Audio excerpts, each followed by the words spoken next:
So today we're going to be reviewing Avatar The Last Airbender, the Netflix version. Now, this is before I've watched it, so it's going to be cut up into two parts of the review. The first part is just giving you my thoughts on what I hope to see in the season, and then I'll give you what is actually going to be happening. And so just to let you guys know, I'm really hoping this is going to be good. I'm thinking this is going to be an 8 out of 10 series, so I really hope they do a good job. Though I'm going to be honest with you, I have been seeing some parts online with some YouTubers, some people posting on Twitter, some people posting articles online saying that it's not going to be all that great compared to the series that came out in the 2000s from Nickelodeon. But I'm really hoping that they stay true to it and it goes well. But I have some reservations, so just off the bat right here, I'm going to probably say it's going to come down to a 5.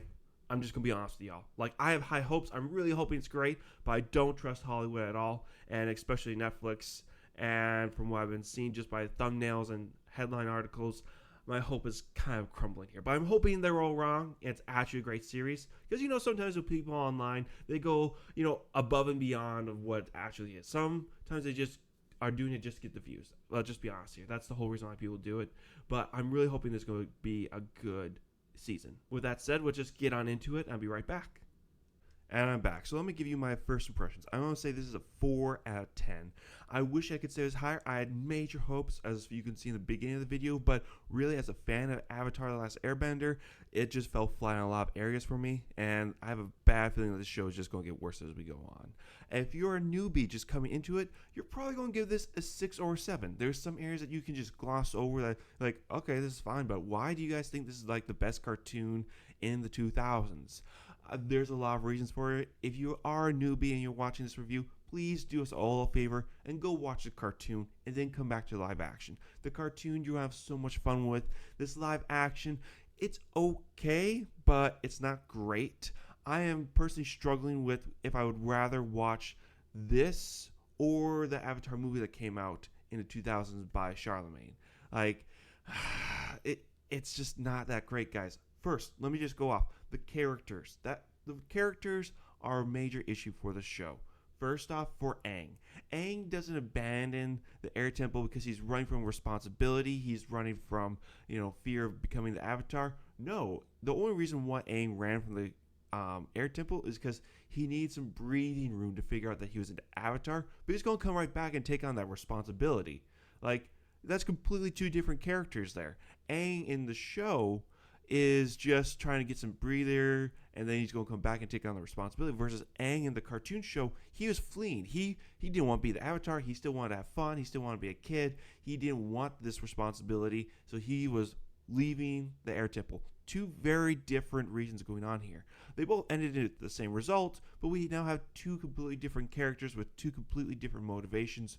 One has to build up a sense of responsibility, and the other one already has a sense of responsibility, so I'm not even sure what we're going to be building up here for the rest of the series.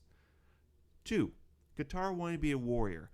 Now, I don't remember this from the cartoon show. Maybe she's always wanted to be a warrior, but it was far more pronounced in this that she was supposed to be more of a boss babe, that she's going to be taking more command. And Katara is more of the mother of the group, not really the boss of the group. That's more of Top's distinction. So I'm curious to see what kind of personality you're going to give Top. Probably going to give Top the same personality. But again, that's two different personalities. Katara, if I remember, her main goal was to learn healing, bending with water, and she wanted to learn how to bend to fight, but she didn't really learn how to fight with water bending until they got to the North Pole, if I remember correctly. Now, you guys can correct me in the comments, but that's what I remember from the cartoon show. Then we have Sokka, and Sokka, everyone knows that his, I guess you could say, opinion about girls has been removed from the show, that he doesn't learn from the Kenoshi warriors that girls can do stuff, that now he just still automatically thinks that girls are great. And yes, that's fine, but you took away something that he could build on.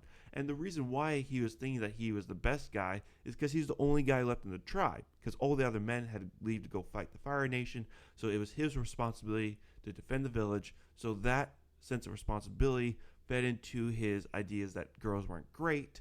So now that he has to go out into the world and meet other girls and see that they are just as efficient warriors as he is, that changes his personality. Versus in the show now, what do we have to change or work on with Sokka besides the actor trying to improve his jokes? I'm sorry, whoever they picked as the actor did a horrible job delivering his jokes. Like, yes, Sokka's jokes are dry, they're not that great, but as a kid, I always found at least some humor in them. The actor delivering these jokes, yeah, he got the flatness down, but I don't think I ever chuckled once when I heard one of Sokka's jokes. That you should at least get a chuckle from somebody when you hear a joke from Sokka, because Sokka is supposed to be the comic relief. Because Avatar does get serious in a lot of places. Without that comic relief, it just gets a little bit too dour. At least it did for kids. So, what are we going to replace that with? I don't know. You guys gotta let me know what you think they're going to do for that. Now, for Zuko, he seemed way too emotional. He seemed way too easy to just shout in anger and just go into this meltdown phase and whining about things. Like Zuko, I remember was a cold, flame, dedicated, driven person. Like, yes, he was emotional, but the emotional that we had in the cartoon show, from what I remember, is very different from the one that we have here. Yes, both of these two characters were severely scarred by what their father did to them, but they're very different. One is hard driven to go capture the Avatar, bring him back, and gain his father's respect. The other one's the same, but he's a lot more whiny. So again, you change the character there to make him more accessible, I guess, to people, when you could just left more of the steely, fiery, tempered youth that was Zuko. Uncle Iroh, I didn't really have too many issues with him. It just didn't feel quite right to me. He just repeatedly brought up the fact that the Fire Nation doesn't want you, that you're an outcast, so why are you going down this darker path? That is something that Uncle Iroh would say, but I felt like it was almost too direct. I felt like it could have been said in a better way that would get to Zuko's heart better. I don't know. I have some mixed feelings on Uncle Iroh, so let me know if I'm just being too pedantic on that part. Gran, Sokka, and Katara's grandmother, she's absolutely useless. She serves no point in the story anymore. She didn't really serve much of the point in the cartoon show, except for the very beginning where she introduced us to the Avatar, to the Airbenders, the story, what happened, and she relayed that to Aang. Now in this show, that whole scene is redundant. She serves no purpose, at least to the viewer's point of view. And really, when you're making a show, you need to make the show towards the viewer's point of view. If you're just going to give us redundant information, there's no point in just telling us this again. Now, why do I say that? I say that because in the show, we get to see the downfall of the Airbenders, which is great. I love it. But maybe you could use this more as flashbacks instead of giving us the whole scene of where the Airbenders are being destroyed. Just my opinion. Versus you show us them being destroyed, and then you give us this whole other scene with the Water Tribe where Grant is telling everyone the story about the Airbenders being destroyed, and then Aang being shocked. Like, you couldn't just have done that part and cut out the whole battle sequence. Like, I enjoy action. I like the action sequence. But as a story, as a flow of the story, I was looking at my watch at this point like, we already know this. Like, why are you repeating this information to me again? Like, there's nothing shocking here. There's nothing new. Like, it's just we're getting seen Aang's reaction, which is kind of wooden. So, why are you telling me this again? And that's the issue with this show, is that they tell us interesting parts. They show us interesting parts of the story, but they're just sacrificing the flow of the storytelling. I think that would help this flow of the story far better if we just started the way that the cartoon did. Now, I will say I absolutely did love the way that the show started. It's a 10 out of 10 start, in my opinion. We see some Earth Kingdom spies fleeing with some Fire Nation documents. Great earth-bending, fire-bending sequence going on here. Absolutely love it. One of the Earth spies gets captured and brought back to the Fire Lord Ozai. And the Earthbender's like, we now know your plans to attack the Earth Kingdom, and we will be ready. And the Fire Lord is like, oh. Then everything's gone according to plan, because his plan is actually to go and attack the Airbenders, completely fooling everybody in the world of what the Fire Nation is actually going to do. So I love that. That was great. That first 4 or 5 minutes there, great sequence. I love it. You're setting up the premise. And after that, I would just cut to the intro of how the cartoon started with water, earth, fire, only the Avatar can bend these elements, but when the world needed him most, he disappeared. And just leaving it at that. And then we start the episode in the South Pole with the Water Tribe, with Katara and Sokka waking up Aang. And we go from there. That would have been a far better flow to the story than us going to the Airbenders, seeing Aang. Aang then telling his friends that he's enjoying just, being a kid. And then we gain this whole council sequence where the Airbenders are trying to decide if they tell Aang that he's the Avatar or not. Then they decide on telling Aang that he's the Avatar. And then Aang then leaves just to get some air to process being the Avatar. But he's going to come right back, which he then gets trapped. And then we go through the whole sequence of meeting Aang in the South Pole with Sokka and Katara. That just wasted a whole bunch of time. We didn't need that whole sequence. Yes, I enjoyed it. I liked it. But you could have kept this to flashbacks. You could have cut this up a little bit better. You could have left this till later on. You didn't need this whole sequence. Really, I thought that this 6 minutes here could have just been cut out. Easily just saved the viewer a whole bunch of time and yourselves a whole bunch of money. It didn't need to be recorded. It didn't do much for the story. I'm sorry, but it really didn't. We didn't need all of this, in my opinion. Now, also, one more area that I want to mention about the show that kind of disappointed me is that Aang's been captured by the Fire Nation. Zuko has him locked up in a cell. Okay, that's fine. They're now transporting him back to the Fire Nation. Cool.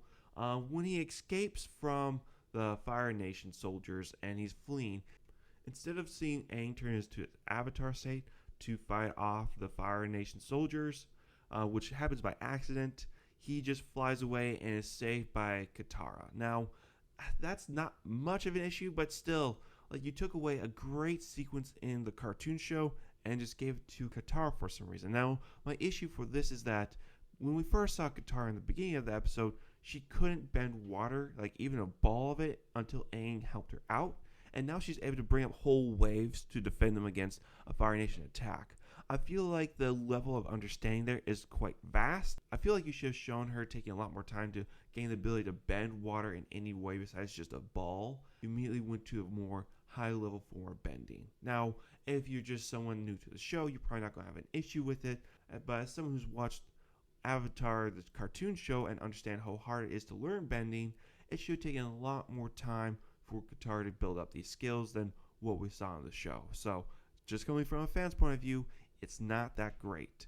You guys kind of messed around there a lot, which doesn't show that you guys respect a lot of the bending rules, and which makes me concerned for the future of the show.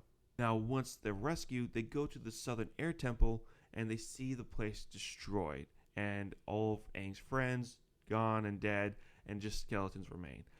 I don't have too much of an issue with this, except for the issue of I've been mentioning in the earlier part that we've already seen what happens to the Airbenders. We already know their fate. We saw the attack. So why have this in here again? Instead, what you could have done, as I said before, take that, use that as flashbacks in this scene to help us understand that these skeletons we see around are normal people that the Fire Nation just decimated. So now we have a dread of the Fire Nation. We still do, but you could have done a lot more with it. Also, the Fire Nation soldiers, where's their skull mask? You just completely removed it. Why does Hollywood love this? Why do you take away helmets that have faceplates? Put the faceplates on, leave them on your soldiers. These are your foot soldiers. They don't matter. You don't need to show these actors' faces. Come on, guys. Oh, well, it looks ridiculous. It's supposed to be intimidating. You see someone with a skull mask coming at you. Yeah, those are the bad guys. It's supposed to just be an indicator that people with skull mask, death is coming at you, of flames. Yeah, it's supposed to be bad vibes, man. Why did you change this? So, that's just my kind of rambling review for Avatar: The Last Airbender Episode 1. As I said, I thought it was a 4. If you're not a fan of the show, if you're not a fan of the cartoon show, you're probably going to give it a 6 or a 7. It's an okay show, pretty mediocre. The only great part is probably the very beginning, which is going to hook a lot of people. Otherwise, there's nothing really in the rest of this episode I think that's going to really draw a whole bunch of viewers in. You're probably going to see a steep drop off on the next few episodes until it's just honestly the fans of the cartoon show that are watching, and then we're probably going to be hate watching it. I'm just going to be honest here. Just a thought or feeling that I have for what we're going to get. But you guys leave your comments down below. What do you think of the episode? Am I completely off my rocker? Does this show deserve a higher score, or was I way too lenient on it? Let me know what your thoughts are down below. Leave a like and subscribe. I'll see you guys next time. Bye.